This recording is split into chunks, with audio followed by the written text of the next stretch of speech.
నా పేరు Shaik Mahaboob Basha, Ananthasagaram fisherman cooperative society president 20 సంవత్సరాల నుంచి.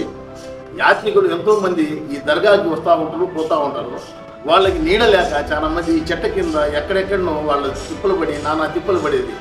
ఇప్పుడు ఆ ఇక్రమరెడ్డి చొరవతో ఈ బస్టాండ్ అవతరించి అందరూ చెట్టు ఈ నీడను వచ్చి బస్టాండ్లో ఉండే వాళ్ళకి అందరికీ నీడగా ఉన్నది. 14,50,000 ఒక దాత ద్వారా, అట్లాగే ఆత్మకూరు డెవలప్ ఫారం ద్వారా ఒక బస్టాండ్ నిర్మించి అనేక వందల మంది ప్రయాణికుల సమస్య తీర్చాడు. ఇంతకుముందు బస్టాండ్లో అందరూ అంగళ్ళ ముందు నిలబడి ఇబ్బంది పడుతున్నారు. ఇప్పుడు బస్టాండ్ కట్టి అందరికీ ఇబ్బంది లేకుండా సిద్ధంగా కూర్చొని బస్సు ఎక్కి పోవడానికి అవకాశం బాగుంది. ప్రయాణికుల సమస్యలు తీర్చినందుకు మన శాసనసభ్యులు కేవల్ రెడ్డి గారికి హృదయపూర్వక ధన్యవాదాలు.